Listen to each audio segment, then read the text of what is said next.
시편 18편은 찬양시입니다. 다윗이 썼고요. 주제는 구원과 승리를 베푸시는 여호와를 향한 왕의 찬양입니다. 그런데 시편 18편은 다윗의 인생 회고록과 같은 시입니다. 어린 목동 시절 선지자 사무엘로부터 이스라엘의 새 왕이 될 자로 기름 부음 받았던 다윗은 그 이후로부터 파란만장한 삶을 살아가게 되었습니다. 드디어 이스라엘의 왕이 되어서 모든 대적을 물리치고 나서야 비로소 평안함이 찾아왔고, 그런데 그때는 다윗의 말년이었습니다. 즉 다윗은 왕이 되자마자 평안한 삶을 살아갔던 것이 아니라 말년이 되어서야 비로소 평안한 삶을 살아가게 되었던 겁니다. 우리는 흔히 왕이 되면 그것으로 끝이라고 생각하기 쉽지만 실상은 왕이 되는 것보다 왕권을 유지하는 게 훨씬 더 어렵습니다. 그래서 다윗도 말년이 되기 전까지는 혹독한 시련과 고난의 삶을 살아갔습니다. 인생의 말년이 되어서야 자신이 살아온 삶의 구비구비를 되돌아보니까 평상시에는 보이지 않았던 하나님의 은혜와 보호해 주심이 인생의 역경마다 보이게 되었습니다. 그래서 다윗은 하나님의 은혜와 인도하심 그리고 보호하심에 감사하는 찬양시를 쓰게 되었는데 그 시가 바로 시편 18편입니다.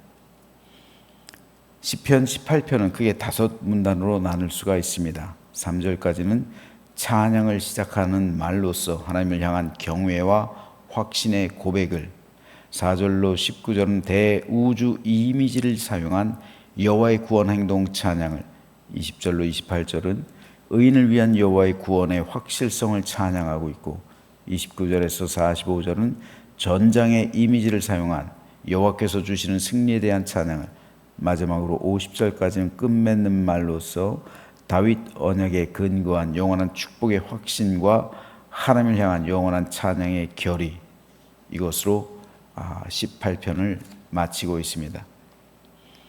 인생의 끝자락에 선 다윗은 자신의 삶을 되돌아봅니다.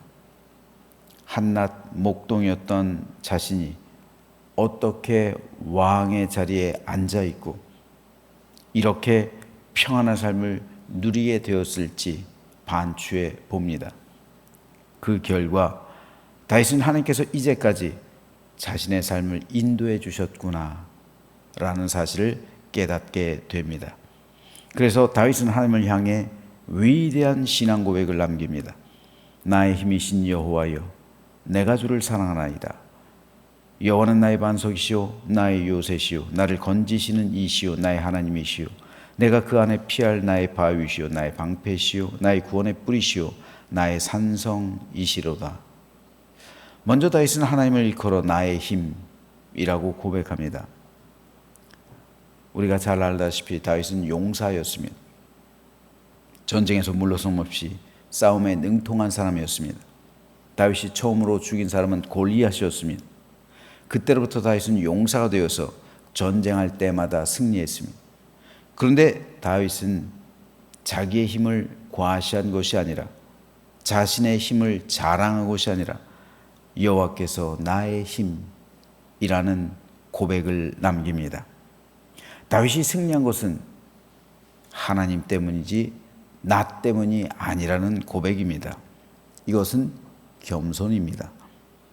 다윗과 사울이 달랐던 결정적인 것이 바로 이것입니다. 많은 사람이 자기를 드러냅니다. 말로는 하나님께서 하셨습니다 라고 고백하지만 실질적으로는 내가 한 것이 돼요. 그래서 나의 공로, 나의 업적, 이것을 이야기합니다. 여러분, 교회에서도 나의 공로, 나의 업적을 이야기할 수가 있어요. 특별히 담임 목사 같은 경우는 그럴 소지가 다분합니다. 우리 교회가 이렇게 부흥한 것, 우리 교회가 이렇게 성장한 것, 다 내가 한 거지. 내가 와서 이렇게 된 거지. 이런 이야기들이 각 교회마다 울려 퍼지고 있습니다. 말로는 하나님께서 하셨지라고 하지만 실질적인 영광은 자기가 받고 있는 모습들을 봅니다. 그렇기 때문에 그것은 자기의 공로요, 자기의 업적이기 때문에 자기는 그만큼 받을 가치가 있다는 거죠. 이것은 참된 믿음의 모습이 아닙니다. 이것은 겸손이 아닙니다. 다윗이 승리한 것은 하나님 때문이지 나 때문이 아니라는 이 믿음의 고백, 이것을 오늘 우리는 해야만 합니다. 사울은 나 때문에 내 공로, 내 업적을 지향했습니다. 그래서 내 업적과 내 공로를 저해하는 것, 나의 영광과 나의 기쁨을 가리는 것, 그것은 나의 원수가 되는 거예요. 그래서 다윗을 죽이려 했던 겁니다. 자기를 드러내는 삶입니다. 하나님이 왕이 아니라 자기가 왕이 되는 거예요. 내가 성공하고 출세한 것, 내가 가진 능력 때문이죠. 그래서 사람들은 자기를 높이는 거예요. 성도들의 삶 역시 이와 같습니다.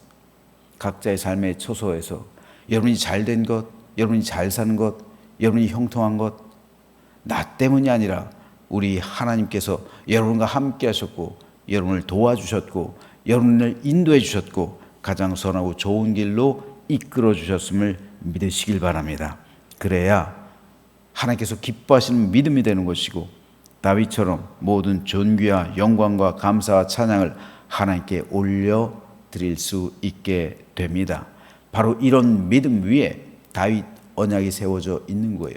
오늘도 마찬가지입니다. 이런 믿음 위에 하나님께서는 영원한 언약을 우리에게 허락해 주십니다. 이런 믿음을 통해서만 하나님께서 그 모든 자손들을 복되게 하십니다. 이런 믿음이 흘러가야 하나님께서는 그 믿음의 유산을 상속받게 해 주십니다. 그러므로 모든 믿음은 겸손 위에 세워져 있어야 합니다. 사울도 겸손할 때는 쓰임 받았어요. 하지만 교만하게 되었을 때 버림받았습니다. 나를 드러내고 나를 내세우고 나의 영광, 나의 업적, 나의 공로를 지향하게 되었을 때 자신은 높임받았을지 몰라도 하나님에게서 버림받았다는 말입니다. 그러나 진실한 믿음의 백성은 언제나 다윗의 신앙 고백처럼 하나님을 나의 힘이라고 고백합니다. 이 시가 다윗의 말년에 기록됐다는 것을 우린 반드시 기억해야 합니다. 인생의 끝자락에서 여호와는 나의 힘이십니다. 내가 한 것 아무것도 없습니다. 하나님께서 하셨습니다.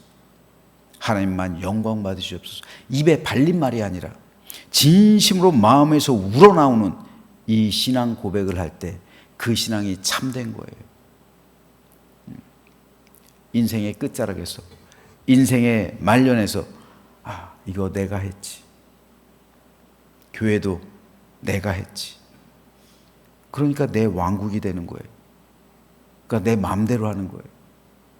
아니요.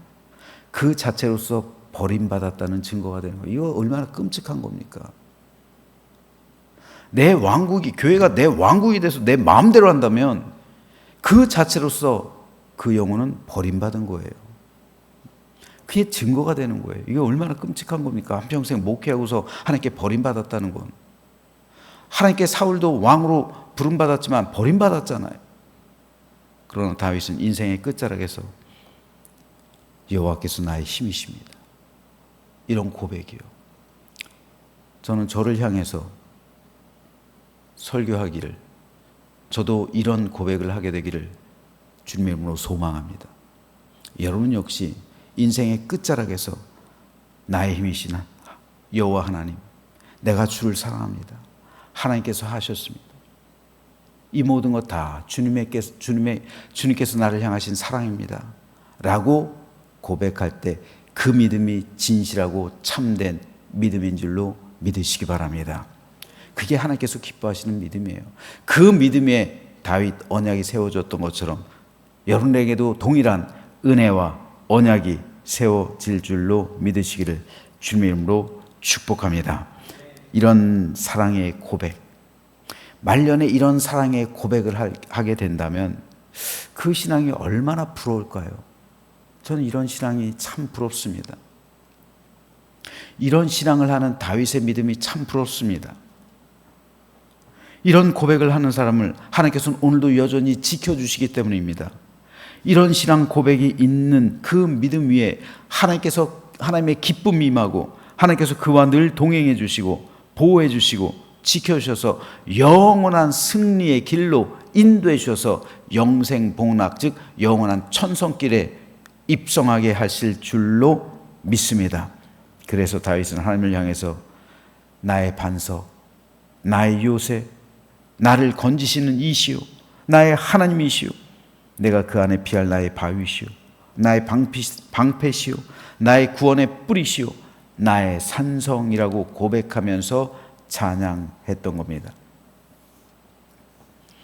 우리도 인생을 살아가다 보면 다윗처럼 파란만장한 삶을 살아갈 때가 있어요. 여러분 인생을 한번 되돌아보십시오. 파란만장하지 않았어요? 참 파란만장한 삶을 살아왔습니다. 인생의 역경 겪지 않은 사람 한 사람도 없어요. 그러나 인생의 고난과 역경 속에서 하나님께서 나의 힘이 되어주시는 사람과 그렇지 않은 사람은 완전 구별됩니다. 하나님께서 나의 힘이 되신다면 위기와 어려움은 동일하게 다가온다 할지라도 그때마다 하나님께서 나의 반석이 되시고 두려움과 절망 속에서 나의 요새가 되시고 고난과 고통 속에서 나를 건져주시고 여러 가지 환난과 아픔 속에서 나의 바위가 되시고 억울한 상황과 괴로움 속에서 나의 방패가 되시고 해결하지 못하는 역경 속에서 나의 구원의 뿔이 되시고 인생의 나락 속에서 나를 안전히 보호해 주시고 나의 산성이 되어 주십니다. 그리스도인이라 할지라도 하나님을 나의 힘으로 삼은 사람이 있고 내 힘으로 사는 사람이 있습니다. 완전 달라요. 다윗이 어떻게 시편 18편을 쓰게 됐을까요? 하루하루 하나님이 나의 힘이십니다 라고 고백하는 그 믿음이 쌓여왔기 때문에 인생의 말년에서도 이런 신앙의 고백을 했던 겁니다. 그때 몰랐어요. 하나님께서 나와 함께 하시는지, 도대체 하나님께서 나를 돕고 있는 건지, 도대체 내 삶을 보호해 주시고 인도해 주시는 건지 그때는 몰랐어요. 여러분, 인생의 역경 한복판에서 모르는 거예요. 그런데 인생의 말년에서 자신의 삶을 돌아보는 거예요. 그러니까 어려운 순간순간마다 하나님께서 나와 함께 하셨구나, 그때 나를 지켜주셨구나, 이게 보이는 거예요. 하루하루 하나님이 나의 힘이라고 고백하며 살아왔더니 그때는 미처 깨닫지 못했는데 인생의 뒤안길에서 나를 봤더니 하나님께서 나와 함께 하셨다, 그 사실이 보이는 거예요. 지금 우리 역시 마찬가지입니다. 인생의 괴로움 지금 겪고 있는다 할지라도요, 내가 죽기 전에 나의 지금 현재를 한번 보십시오. 그러면 하나님께서 나를 이때 이렇게 도와주셨구나, 그리고 내가 이 새벽에 하나님 앞에 나와서 기도했구나, 하나님께서 나의 힘이십니다, 나의 힘이신 여호와여, 내가 주를 사랑합니다, 그 고백을 했구나. 그런 고백 사이에서 하나님께서 나를 이끌어 주셨구나, 이것을 우리가 깨닫게 될 날이 오게 될 줄로 믿으시길 바랍니다. 지금은 몰라요. 하지만 지금은 모르지만 내가 오늘 하루 다윗처럼 시편 18편의 믿음의 고백을 하게 된다면 인생의 뒤안길에서 하나님이 나를 이렇게 인도해 주시는구나. 그러니까 이 새벽 기도가 얼마나 중요합니까? 이 은혜의 시간을 통해서 우리 하나님께서 여러분을 가장 안전한 곳으로, 가장 선하고 좋은 길로 인도해 줄 줄로 믿으시기 바랍니다. 그래서 다윗은 고백하는 것이 시편 23편에서요.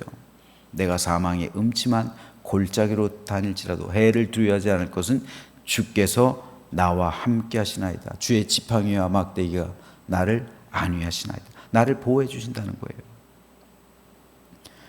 그래서 내 평생의 선하심과 인자하심이 반드시 나를 따르니 내가 여호와의 집에 영원히 살리로다 라는 이 믿음의 고백이 오늘 저와 여러분의 고백이 되어서 오늘 하루 나의 힘이신 여호와여 내가 주를 사랑한다 라고 고백하며 나와 함께 하시는 하나님께 나의 모든 것 맡기고 선하고 좋은 길로 인도함 받는 우리 모두가 되시기를 주님의 이름으로 축원합니다.